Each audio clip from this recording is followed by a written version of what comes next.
It's due with another book haul video, and yes, it's just right after the last book haul video because indeed I did 2 book hauls 2 days in a row. I'm visiting the city of Portland.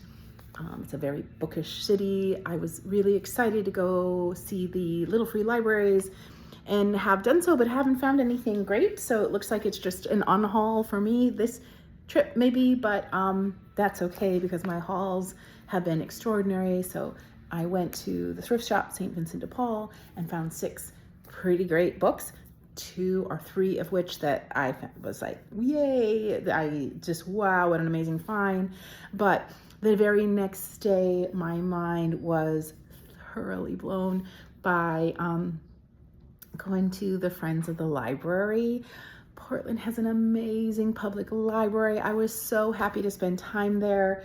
The time that I also spent in the little pop-up, there was a pop-up book sale in this bookshop that exists all the time, but there was a book sale going on and people who were there browsing books. There was a mother and maybe I'm assuming, but 2 children, and they were looking for books, and they were also traveling, but on a plane. So we were discussing the books that they were picking explicitly in paperback because some of the suggestions that I had made to them were hardback. And of course, I discussed the books when I checked out. And I just cannot believe I had to be very discerning because indeed I could have gone just wild. So because I'm traveling and because literally this is it, this is all little fit in the luggage that will be stowed. I found 8 books, and I did not discern between hardback and paperback. In fact, I was super happy to find the hardback when I did, but here I go to let you know which books. The first is the winner of the 2018 Women's Prize for Fiction, called Home Fire by Camila Shamsi, and this book follows the lives of siblings. I think there's some exploration of grief. I think these siblings are living across the world, and and family is living across the world, and they're coming to know each other. They're coming to know themselves in different places. Yeah, this book is very much. I think that the final sentence of the blurb says, "What sacrifices will we make in the name of love?" What a compelling cover. Super stoked to find. And for the sake of travel, this is a small paperback. So really super happy to find that book. Another small paperback that I found was something that I just, you couldn't have talked me out of if you tried. And that's, I think it's Yassi's Transcendent Kingdom. In this, we have a character who is a scientist, I believe studying for her PhD. She has experienced some loss in her life. She experiences a lot of grief and loss and hardship, and she wants to use the hard sciences to understand it. But then there's this place where she is trying to reconcile science and faith, and how she will, explain the situations and hardships and that she and the people around her are going through. This next book is River Sing Me Home. This particular edition was a book of the month from February 2023.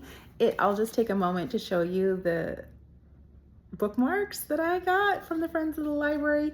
These are similar to the steps of the Portland Public Library, and the woman who sold me these books said, "You better take a couple of bookmarks," and I said, "You do not have to ask me twice. Look at how beautiful they are."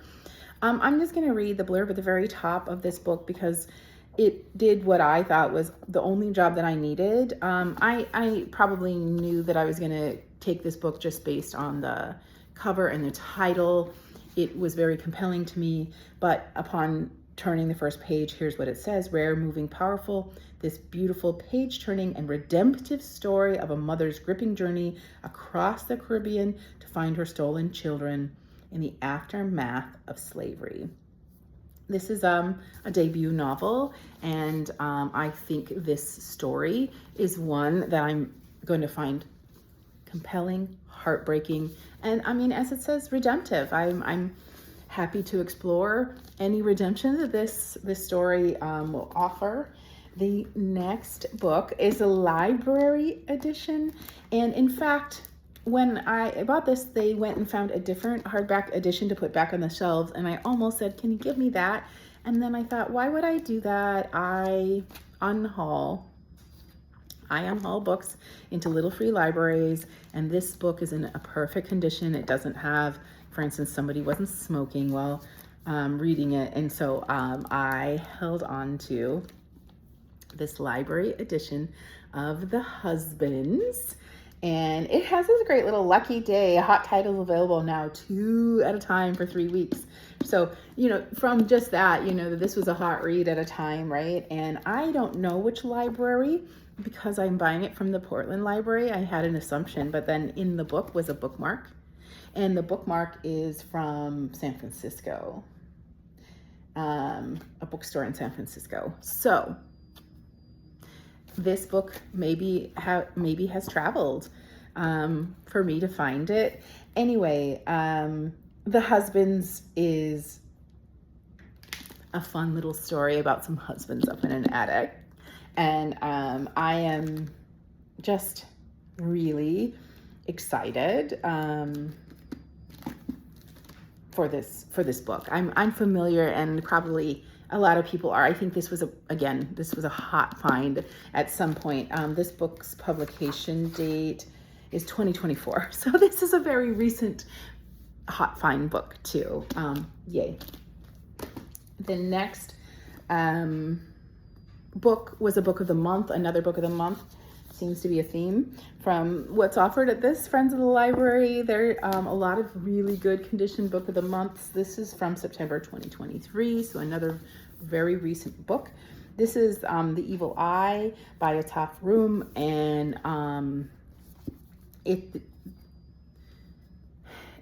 this writer and maybe these characters are Palestinian American, and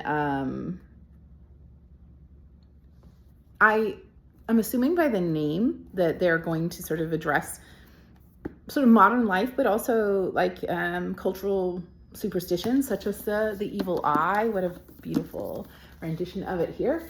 And yes, I haven't read any Palestinian American author, so I'm so excited to have found this one.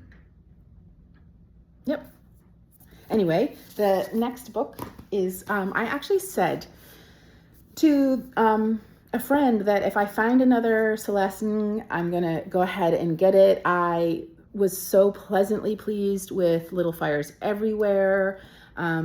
This person watches shows, like to the extent that I read, and they were like, yeah, that was a great show. And I said, oh yeah, it was a great book too. I really enjoyed it. And so I'm really excited to give this author another read and have found another one of her books while thrifting. So this is Our Missing Hearts. And I'm not sure if it came out before or after. I think it's after Little Fires Everywhere. This is not a book of the month. I was going to say it's a book of the month so I can find out. No, it's 2023. So this is, again, just a couple years old release. And, you know, if I know anything from Little Fires Anywhere, it's just a telling of Middle America and Americana, you know, told in this kind of refreshing and newer way.